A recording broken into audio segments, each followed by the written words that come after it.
Hey there, sleepless rabble. Let me take over for a while. Tonight's sleep story isn't about fairy tales or happy endings. It's about something far more insatiable hunger. Because long before Gothic novels and Hollywood vampires, people were already whispering of creatures who walked in darkness. Only the stage was different. Instead of vintage films and cozy bathtubs, they prowled the misty streets of Victorian London. Instead of glamorous capes and fangs on demand, they wore top hats and whispered in broken accents.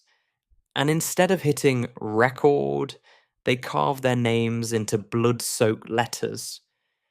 If you've ever shivered under a full moon, felt a cold breath at the back of your neck, or wondered what it's like to stare into red eyes in the fog, then congratulations.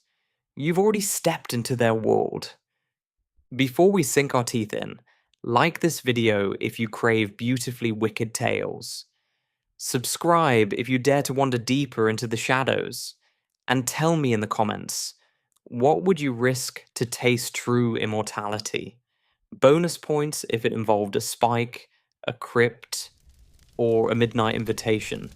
This is Napmax Sleep Stories, and you're listening to Dracula, the classic Bram Stoker's vampire tale.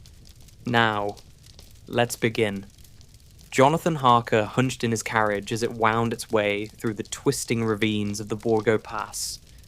By trade, he was a cryptographer and legal clerk, expert in ancient scripts and arcane seals. He'd been summoned by a prominent London law firm to verify the authenticity of a cache of medieval charters and land titles, allegedly belonging to a mysterious client, Count Dracula of Transylvania. The job was straightforward, lucrative, and irresistible to a man whose skill lay in unraveling puzzles. Midnight found the carriage at the foot of sheer cliffs, crowned by Castle Dracula's jagged silhouette. Jonathan's instructions were precise: arrive unannounced, present himself to the Count's steward, examine the documents on site, then return to England with his report. Yet no steward appeared, and the massive iron gate swung open at a mere push, as though inviting him into an elaborate trap. Stepping into the moonlit courtyard, Jonathan cast about for any sign of life. Flickering torch sconces lay cold. Ancient oaks, their branches gnarled like skeletal hands, framed the empty space. His lantern light danced across carvings of serpents and winged beasts, each stone humming with an undercurrent of something unnatural. A velvety voice drifted from the archway ahead. Mr. Harker, your reputation precedes you. Welcome to Castle Dracula. From the shadows emerged the Count himself, tall, aristocratic, and dressed in a midnight blue frock coat that shimmered like starlit silk. His skin was as pale as marble. His eyes, dark and bright, appraised Jonathan with unsettling intensity. I trust your journey was uneventful? The Count inquired, extending a gloved hand. Jonathan hesitated, mind racing. Was this polished courtesy, or the greeting of a predator sizing up its prey? Still, he took the proffered hand, feeling a sudden chill race up his arm. Inside the cavernous entrance hall, armor stands and frescoes of draconic battles loomed. If you'll follow me, said Dracula, we may begin at once. In his satchel, Jonathan carried the sealed parchments, titles to 17 English properties, all bearing ancient seals Jonathan had spent months authenticating by post. Now, the final step lay before him, deciphering a cryptic postscript in old Slavic script, set to hold the key to Dracula's right to these lands. They settled in a high-ceilinged study, where a single candle guttered against vast windows draped in velvet. The Count produced a silver tray bearing goblets of deep red wine.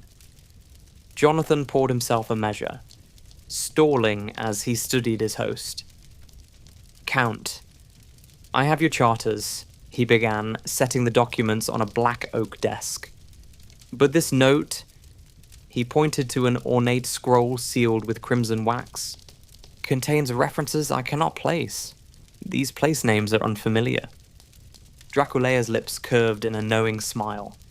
"Ah, the addendum of Sigasora, written in the tongue of the old Wallachian court. Treat it as the final cipher. Once you unlock it, the transfer is complete." He leaned forward, eyes gleaming. "Will you not oblige me, Mr. Harker? Your skill with codes is unmatched." Taking up his quill, Jonathan broke the seal. As he traced the looping letters, a sudden chill slithered through the room. His breath fogged in the candlelight. Outside, a distant wind moaned, rattling the iron grills. The Count watched in silence, gauging every flicker of doubt. An hour passed in tense concentration.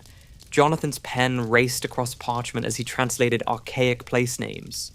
Lands of blood, valley of the hollow dead, heath where no light falls. Each phrase seemed less like legal terms and more like an invocation. When at last he looked up, Draculeia was standing beside him, the candle's flame dancing in his eyes. "Excellent," the Count murmured. "Your work surpasses my expectations. I must thank you in person." He gestured toward the grand staircase. "Allow me to show you to your quarters." They ascended through corridors lined with locked doors, each latch on the outside, each frame too narrow for escape. At the top, in a small alcove lit by a single torch, stood a sturdy door. Draculeia produced a key, turned it gently, and closed the latch behind Jonathan. "Rest well," he intoned, voice soft yet hollow. Inside the chamber, Jonathan set his lantern on a desk carved with dragon motifs. The window was shuttered from the outside. Heavy drapes extinguished the moonlight. He unpacked his tools, lens, ink, quill, and hesitated over the letter from his fiancée, Mina, urging him to be safe. His heart ached with distant warmth. A sharp scratching at the window made him whirl around. 3 pale figures pressed against the glass, their hair cascading like dark waterfalls, lips curved in predatory smiles. Their eyes glowed with unearthly hunger. Jonathan's lantern clattered as his hand shook. The castle walls seemed to close in, trapping him in silent, sentient stone. In that moment, he understood the truth. He was no mere appraiser of dusty tomes. He was the Count's prisoner, thrust into a game far deadlier than any script he'd ever deciphered. And somewhere in these ancient walls, a thirst older than memory awaited its next victim. The next morning, or what Jonathan could only assume was morning, brought neither light nor relief. The drapes remained drawn, and the single torch outside his door sputtered in a cold draught. Hunger gnawed his belly. But there was no servant's knock. No meal slid beneath the door.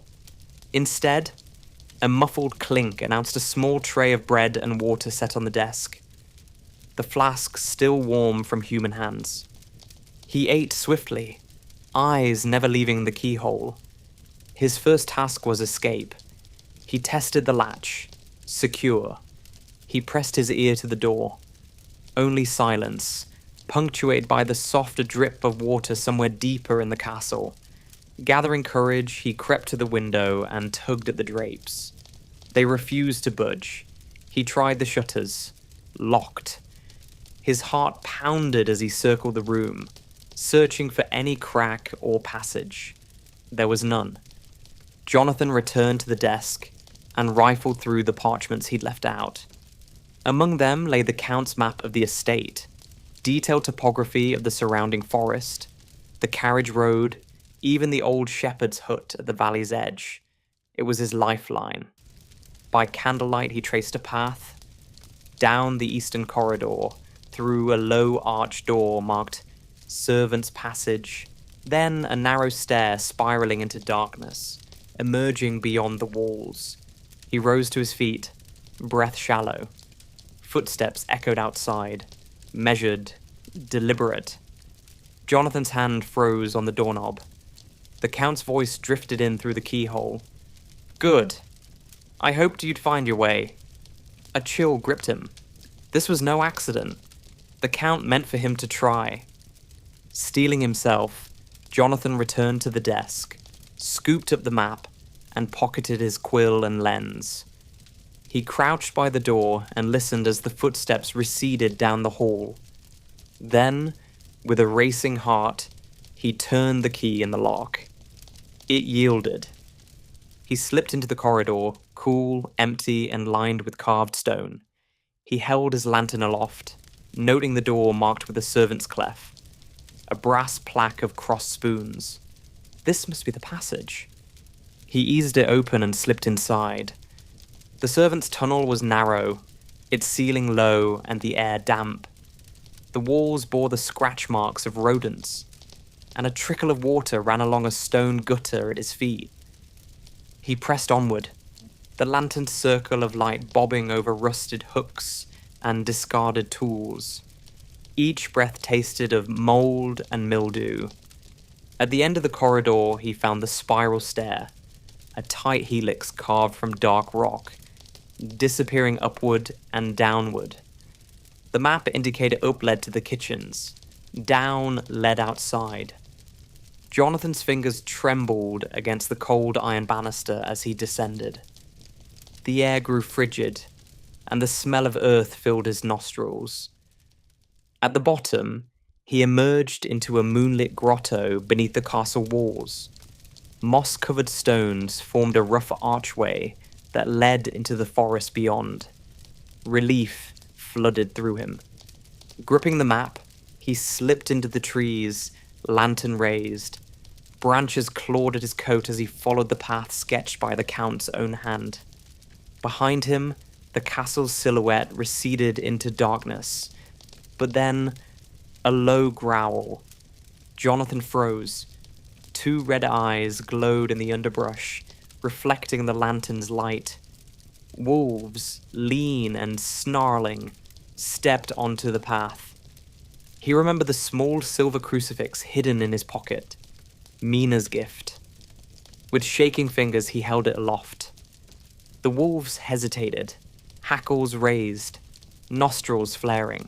Jonathan backed away slowly, the crucifix pressed to trembling lips as he whispered every prayer his mother had taught him. The beasts lunged. Jonathan stumbled backward, tripping over a root. The lantern fell, smashing against a stone. Darkness swallowed him. He felt cold muzzle against his calf, claws slicing fabric. Instinct took over. He kicked and flailed, arms sweeping until the creature released him with a yelp.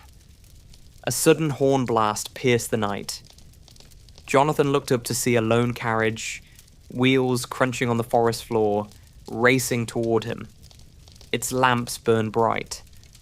The driver's silhouette lashed the horses, urging them forward. The wolves scattered into the trees. He sprinted towards salvation, clutching the crucifix. The carriage came to a skidding halt. The door flung open, and a stranger's hand, gloved, urgent, pulled him inside. The driver cracked his whip, and the horses bolted back toward the castle. Jonathan collapsed in the carriage, panting. The stranger's voice, low and urgent. "Quickly, this way. You're not safe until you reach the abbey at Widow's Glen." He handed Jonathan a folded cloak and a vial of pungent oil. "Use both if they pursue, and leave that lantern. It will give you away." As the carriage rattled away down the hidden path, Jonathan peered back at the distant towers of Castle Draculia, dark against the moonlit sky. He clutched the crucifix to his chest.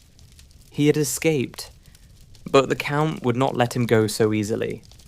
And somewhere between these accursed woods and Widow's Glen, an even greater darkness awaited. Jonathan Harker's arrival at Whitechapel Abbey came on the pale edge of dawn, the carriage's wheels crunching over fog-laden cobblestones. Sister Agatha guided him through silent stone corridors to a small cell warmed only by the memory of candlelight and whispered prayers. There he slept fitfully, haunted by visions of the Count's castle, until a terse note summoned him back to London. Lucy Westenra was dying. By midday, Jonathan crossed the threshold of the Morning Chronicle offices, where Mina Murray worked among typewriters and telegraph machines. She had already drafted outlines for an exposé, but paused at the sight of Jonathan's haggard face and the crucifix clutched in his hand. He laid out every detail of Castle Draculea's strange architecture, the locked doors, the Count's antiquated charters, and the terror of those pale women at his window. Mina's expression hardened with resolve as she gathered her notes and prepared to follow his testimony with facts. Meanwhile, at the West End Infirmary, Dr. John Seward confronted an illness no medical textbook could explain.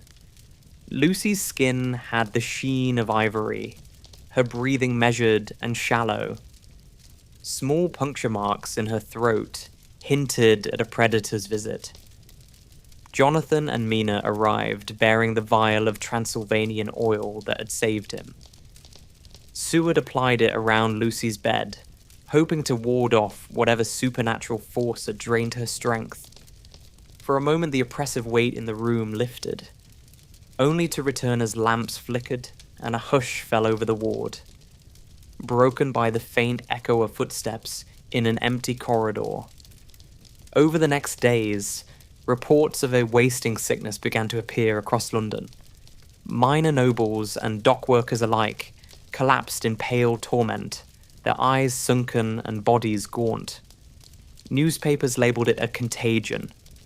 Jonathan, Mina, and Seward knew it for what it truly was: the early spread of Count Draculia's curse. Their investigation shifted from the safety of offices and infirmaries into the fog-bound streets and hidden archives of the city. Professor Abraham Van Helsing arrived clutching ancient manuscripts and vials of consecrated water.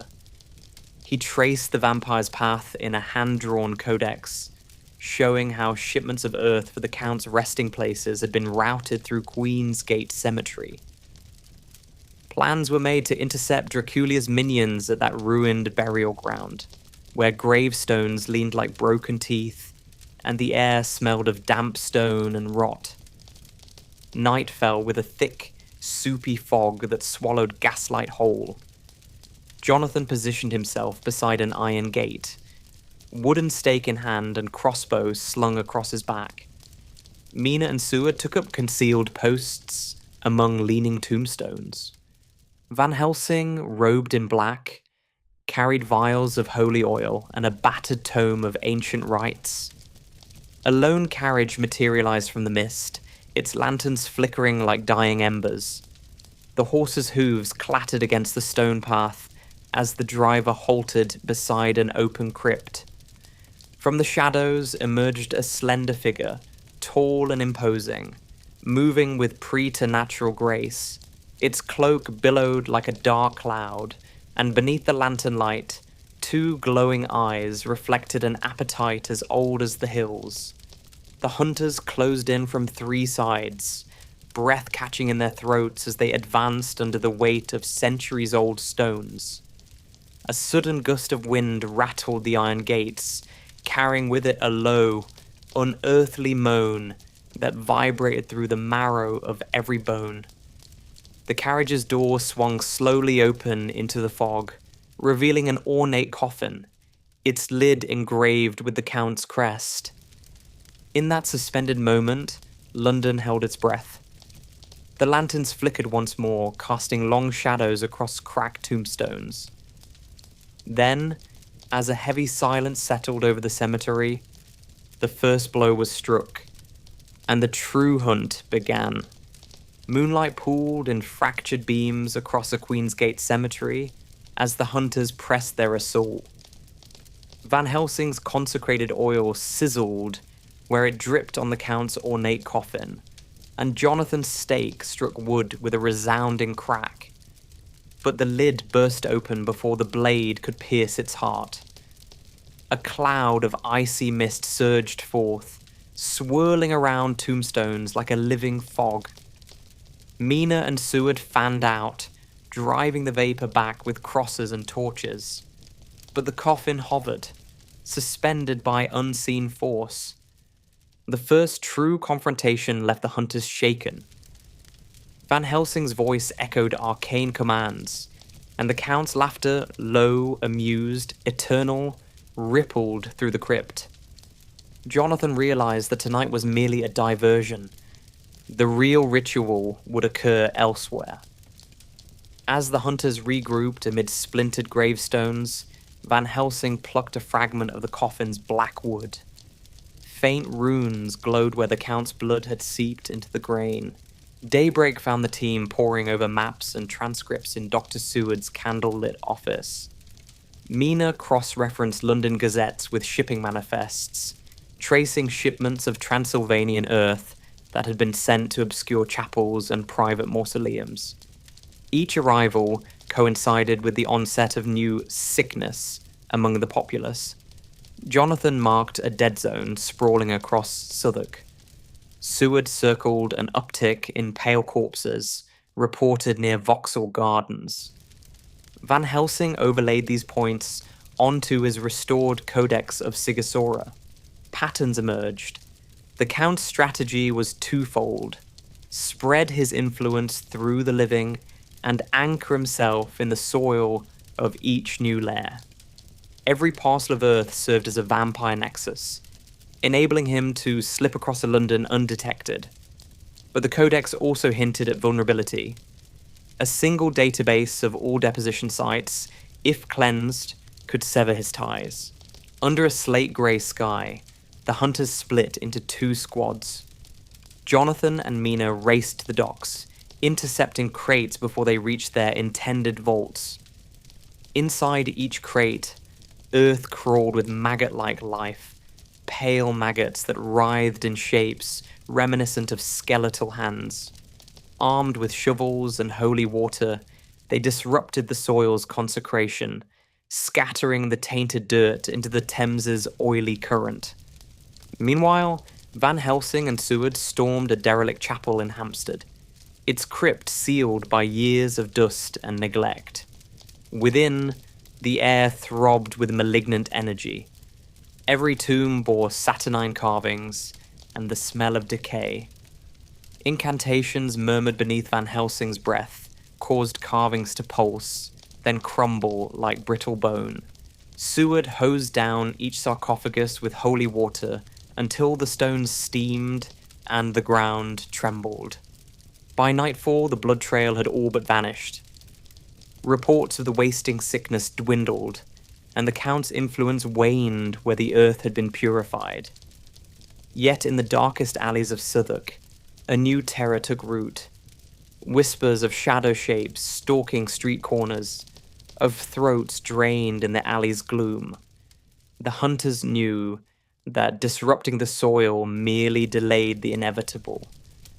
Castle Draculea's power pulsed stronger than ever, and somewhere in London's labyrinth of vaults and crypts, the Count prepared the next phase of his conquest. As rain began to patter on fog-slick streets, Mina folded the final log of disrupted shipments. Jonathan's hand hovered over the Codex's page that spoke of the final resting place. A single site remained unmarked, a neglected crypt beneath St. Bartholomew's Church.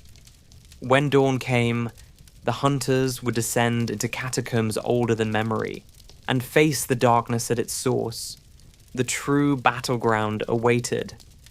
A silver halo crowned the moon as the hunters slipped into the centuries-old churchyard, its wrought-iron gates groaning on rusted hinges.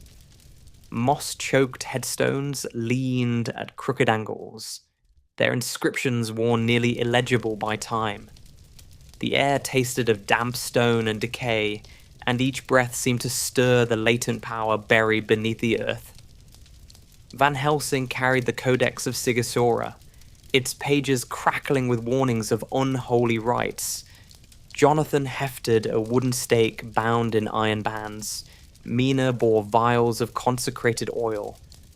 Seward held a cruciform lantern that glowed with an inner light. Their path followed broken flagstones, leading them past a half-sunken tomb whose lid lay ajar. Here, the first transmutation had taken root. Slender tendrils of black mist seeped from the crack, coiling around the hunter's ankles like living shadows. Sacred oil sizzled where it touched the mist, forcing it back into the fissure. But the crack widened, revealing a yawning descent into darkness. One by one, they descended the narrow stairway hewn from bedrock. Each step echoed hollowly, a reminder that these catacombs predated Christianity and echoed with rites older than memory. At the bottom, a vaulted chamber opened. Pillars carved with draconic motifs supported a ceiling lost in gloom. Pools of water reflected flickering lantern light, and the smell of rotten earth clung to every surface. At the far end, 6 sarcophagi rested atop a dais, their lids sealed with runic locks and stained with dark crimson. Van Helsing chanted an ancient benediction, and the runes glowed briefly before fading. Seward splashed holy water along the edge of the dais, the droplets hissing as they struck stone. One lid groaned upward, revealing a coffin bound in iron, its surface etched with Vlad's heraldry. Mina poured her vial of oil into the open seam. The liquid flowed inside like a burning river. Jonathan raised his stake as the coffin began to shudder, and the iron clasps snapped with a thunderous crack. The Count's pallid form lay within, draped in tattered finery. His features were serene, yet his chest rose and fell with unnatural calm. Before Jonathan could strike, the Count's eyes snapped open, glowing emerald. A pulse of necrotic energy surged from the coffin, throwing all 4 hunters against the walls. Oil lamps guttered, the cruciform lantern blazed. Van Helsing lunged forward, chanting invocations that reverberated through the vaulted chamber. Mina and Seward worked in unison to anoint the Count's body with oil and water, suppressing his regenerative aura. Jonathan, heart-pounding, drove the stake through the Count's heart as Van Helsing reached the final word. A resonant crack echoed like thunder, and the ornate coffin shattered, shards of stone tumbling into the stagnant pools. A gale of wind blasted through the catacombs, extinguishing lamps and scattering scrolls. The iron-bound coffin collapsed into dust, and the vaulted ceiling groaned as if in release. Above, the churchyard moon dipped behind fast-rolling clouds, and for a moment, the world held its breath. When the hunters emerged from those ancient depths, dawn's first light painted the gravestones in gold. The air felt cleansed, as though centuries of corruption had been washed away. Behind them, Castle Draculea's link to London lay broken. Somewhere beyond the horizon, the Count's power waned, but the true cost of victory would soon reveal itself. With dawn still bleeding across the London skyline, the hunters regrouped beneath stained glass windows that caught the first light like fractured promises of salvation. The destruction of the Transylvanian earth in London had slowed Draculia's reach, but it had not broken his will. Clues within the Codex of Sigisora pointed to his place of origin, the ruined valleys of the Carpathians, where wolves ran in packs like living shadows, and the wind carried the echoes of ancient conquests. Within 24 hours, Jonathan and Van Helsing secured passage on a creaking river steamer bound for Hamburg. Seward charted a course across the continent's rail lines. while Mina arranged supply caches in Bucharest through contacts at the British consulate. Each carried a single wooden stake and vials of consecrated oil. Van Helsing also bore a leather satchel, bulging with silver crucifixes and handwritten incantations. The St. Clair ploughed through fog-thick waters, its timbers groaning under the strain of restless currents. At night, Jonathan patrolled the deck, watching lantern light shift across the waves as bellows of mist rolled out from the riverbanks. In mid-journey, a distant howl shattered the hush. A pack of gaunt wolves racing along the shoreline, their eyes glowing like embers. The steamer's captain muttered of cargo manifest errors and unexplained scratches on the hull, but the hunters understood what it truly meant. Draculea was reclaiming his mastery over night and beast. Disembarking under a slate sky in Hamburg, they boarded a night train that thundered eastward through forests, where deer fled at the roar of its whistle.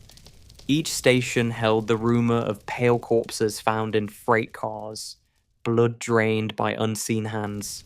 The hunters moved with urgency, extinguishing any trace of Draculia's soil at every stop. Crates of dirt dumped into rivers, shards of charred earth scattered across snow-dusted fields. At Bucharest, they paused only long enough to secure horses and study the Codex's final map fragment. A ribbon of road climbing from Târgovist toward the skeletal silhouette of Castle Draculea. The villagers along the route spoke in hushed tones of a pale lord whose laughter coursed like poison through their dreams. Children left crucifixes at doorways. Farmers sprinkled garlic beneath threshold stones. But as night fell, tracks of large paws appeared in freshly tilled earth, leading up the mountain path.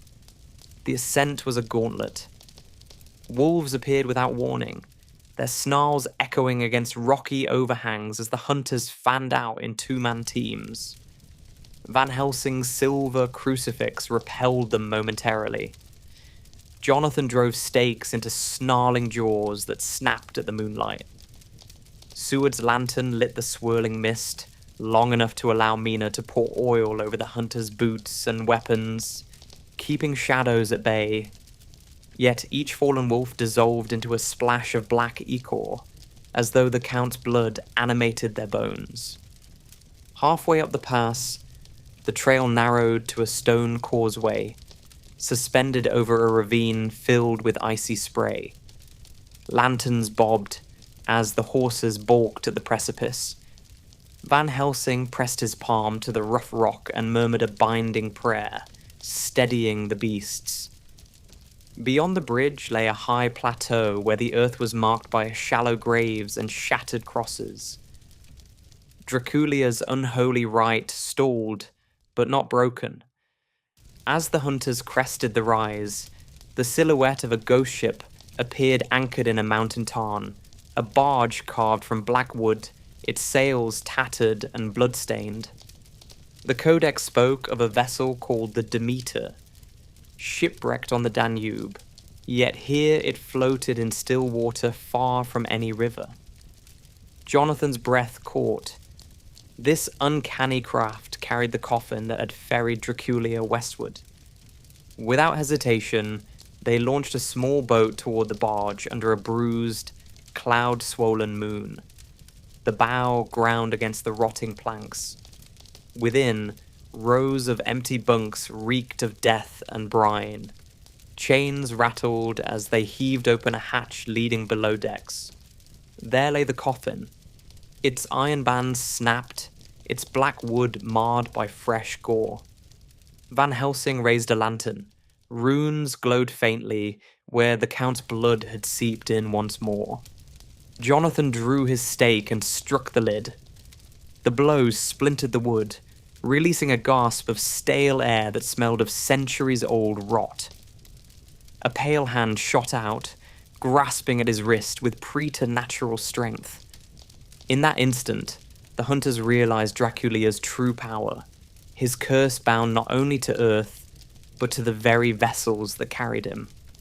The barge groaned and lurched, as if responding to its master's summons, and the moon dipped behind ragged clouds.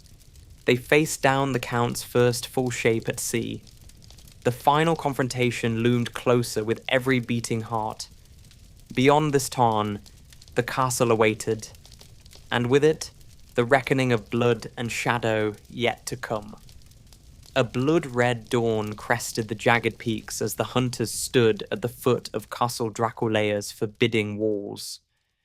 The fortress rose from the cliff like a crown of black steel, its battlements crowned with gargoyles that seemed to shudder in the cold wind. Below, a narrow drawbridge spanned a chasm where torrents of icy water roared over unseen rocks. Sacred oil and consecrated salt had been spread along the approach, creating a protective barrier that glowed faintly in the first light. Van Helsing methodically placed wards at each gatehouse, inscribing runes that pulsed with silver fire. Seward dismantled makeshift traps, iron snares and bone pitfalls, laid by the Count's animated minions.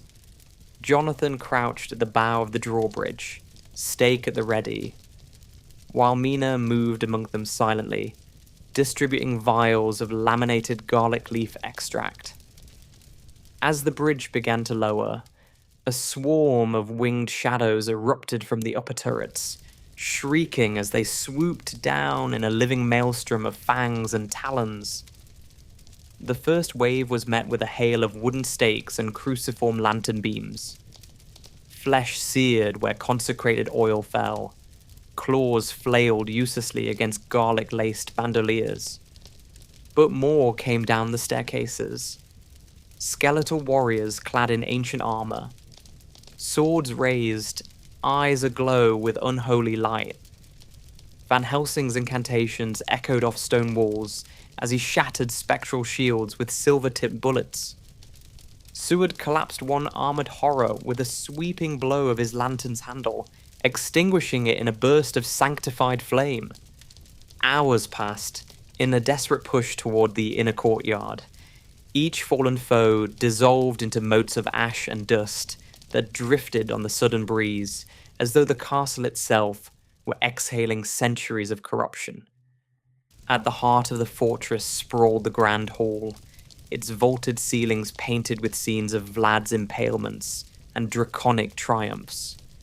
There, on a dais carved from black marble, lay the Count's throne, empty, yet still radiating a presence like chilled iron.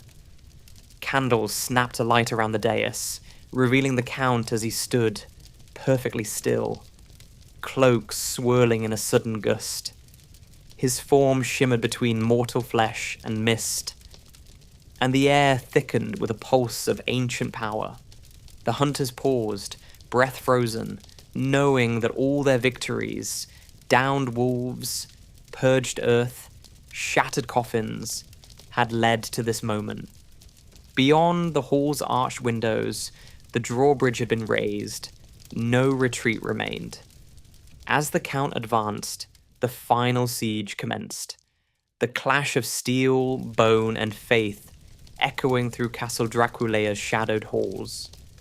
The crimson moon slipped above the battlements as the hunters pressed their assault into Castle Draculeia's deepest bowels. Beyond the shattered Grand Hall lay a labyrinth of corridors slick with stale moisture and stained by centuries of spilled blood. The air thrummed with malignant energy, each footstep echoing through vaulted arches like a heartbeat in the void. Van Helsing led the way, lantern held aloft to reveal flickering runes carved into the stones. Warnings and wards alike, some defaced by claw marks, others still aglow with silver light. Seward moved beside him, replacing broken stakes at every turn, and dousing pools of spectral ichor with consecrated oil. Jonathan and Mina covered the rear, Mina's keen eyes scanning every alcove for movement, while Jonathan cradled his crossbow, bolts tipped with garlic extract at the ready. They reached a narrow spiral stair descending into darkness so complete it seemed to swallow the lantern's glow. A low rumble rose from below, a distant chant in a language older than Latin. Van Helsing pressed his palm to the cold stone and felt the vibration of ritual magic being woven somewhere in the depths. Each whispered syllable strengthened the Count's hold on life and death alike. At the stair's foot lay a vast chamber hewn from living rock. 4 pillars ringed a circular dais, atop which stood a stone sarcophagus etched with the Count's heraldry and bound by iron clasps shaped like dragons' jaws. Around it knelt a half-circle of pale figures, Draculia's devoted acolytes, faces hidden beneath hoods, hands raised as they poured dark liquid into a chalice carved from black bone. The chalice brimmed with congealed blood, pulsing with an otherworldly glow that matched the sliver of red hanging in the sky. Without hesitation, Van Helsing stepped forward, reciting anathemas that crackled in the lantern's light. The acolytes flinched, their heads whipping toward him as though stung by invisible lashes. Seward hurled a vial of holy water. It shattered against the dais with a hiss that sent rivulets of steam through the chamber. Jonathan loosed a volley of garlic-tipped bolts that slammed into rock and hooded flesh, scattering the acolytes into frantic retreat. Mina raced to the sarcophagus and splashed consecrated oil over the carved lid, watching as the lines of iron clasps glowed and groaned under the sacred touch. A roar shattered the chamber's tension as the lid cracked. The chalice shattered in a shower of ruby shards, and the acolytes collapsed in convulsions of agony. From the fractured sarcophagus rose Count Dracula himself, his form limned in the bloodlight of the moon above. He towered twice human height, cloak billowing like a livid shadow, eyes burning with centuries of hunger. The ground trembled as the Count's voice, an unspoken force, shook the air. Shadows peeled from the walls, coalescing into snarling beasts that leapt at the hunters. Van Helsing met the first creature with a silver blade, steel meeting ethereal flesh in a shower of sparks. Seward drove his lantern into another, the cruciform light incinerating it in a burst of sanctified flame. Jonathan's crossbow barked repeatedly, each bolt sending shapes of vapor recoiling into the stone. Mina moved between them all, inching closer to the Count with stakes and steel at her waist. As the tide of darkness surged, Van Helsing pressed forward, book raised high, chanting the final verse of an ancient exorcism. The chant built to a resonant crescendo that shook the pillars and rattled the rafters far above. A pulse of silver-white light radiated from the book, engulfing the Count in a halo of unearthly brilliance. The beasts wailed and dissolved, their forms collapsing into motes of ash that drifted on an unseen breeze. For a heartbeat, the chamber was suspended in blinding radiance. The Count stood immobile, as if caught between worlds. Then, with a howl that echoed through every crack and crevice of the fortress, he lunged. Mina met him on the dais' edge, driving her stake home with every ounce of strength and faith she possessed. The wood shattered against iron ribs. Crimson mist burst forth, coating the hunters in a fine spray. Jonathan and Seward seized the moment, unleashing their own bolstered strikes. A silver dagger through unholy flesh, a final blast of oil-fueled flame.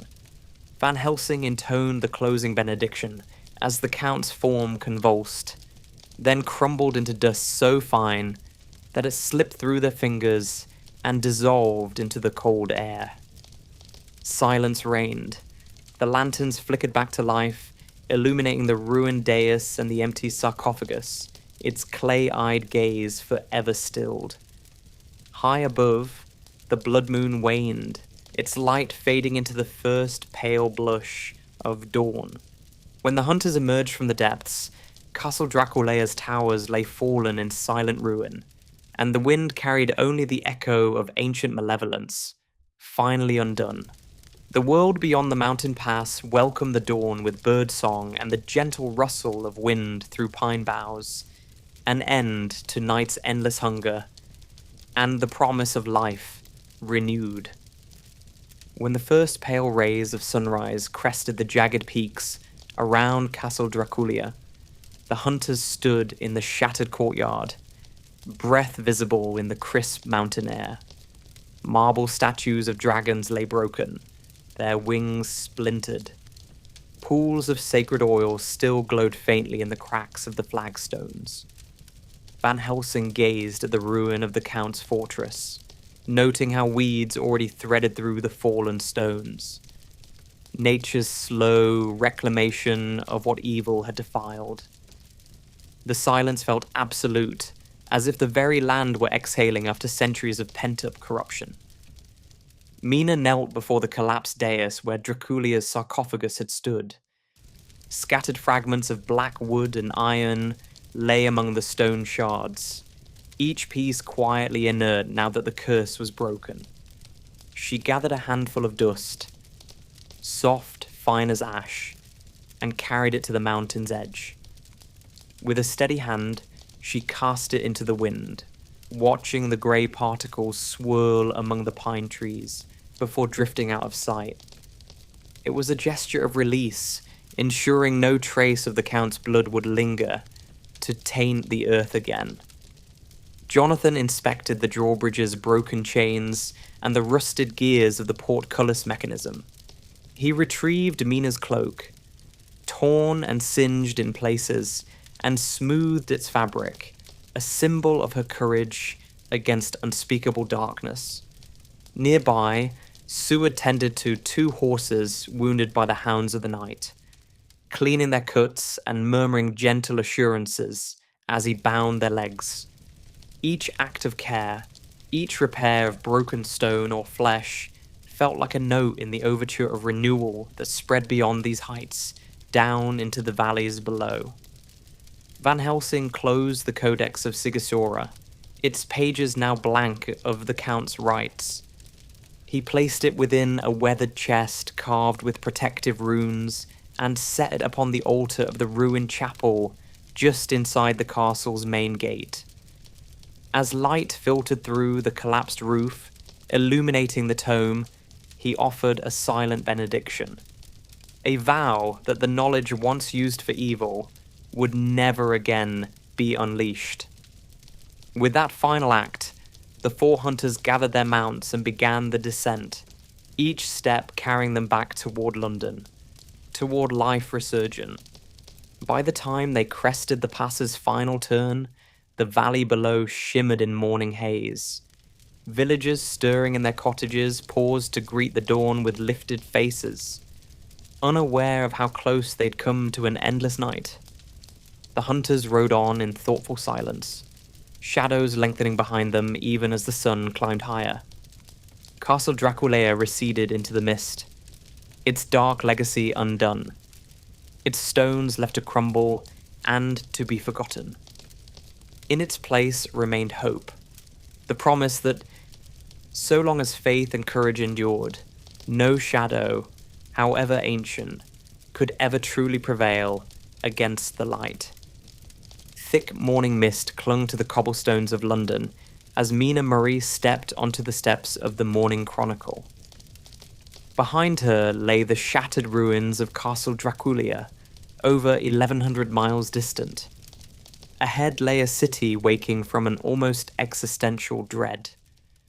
Fresh-faced reporters gathered around her, notebook pages rustling like wings, eager for the first true account of what had transpired.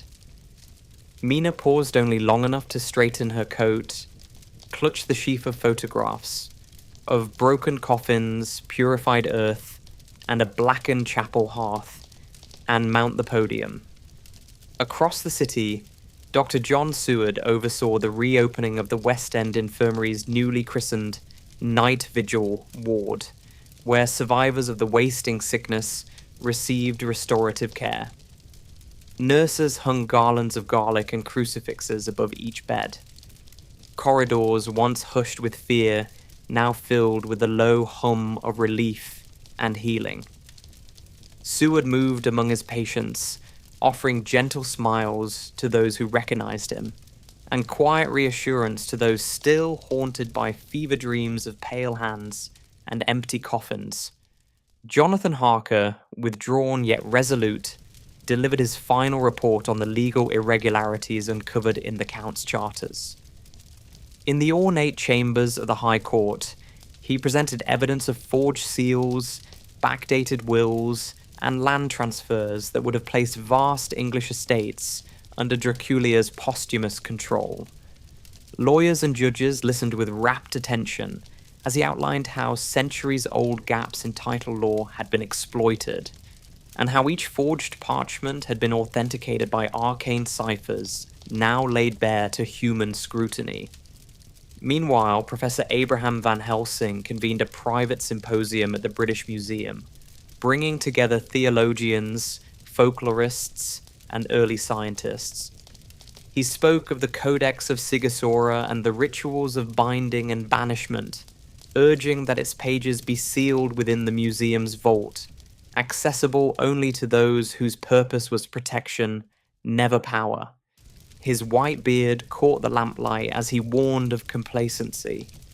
Evil, once unleashed, may lie dormant, but it never dies.